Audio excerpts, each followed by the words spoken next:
Ils sont un demi-million dans toute la France, 526 000 élèves de première qui vont expérimenter aujourd'hui le baccalauréat nouvelle version. C'est à partir de la première que les épreuves commencent désormais, épreuves de contrôle continu, sous la menace d'un boycott des enseignants comme dans l'Académie de Lille.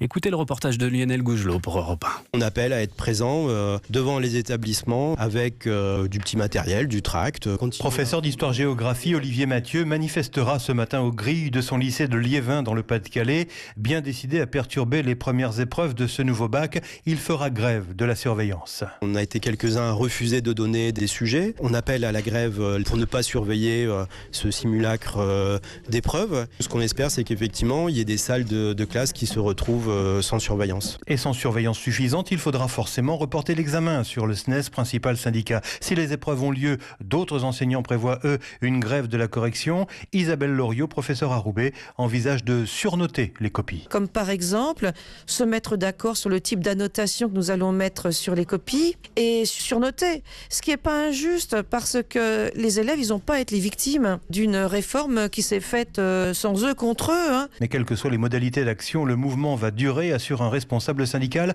On fera tout pour retrouver la formule initiale du bac. Lille, Lionel Gougelot.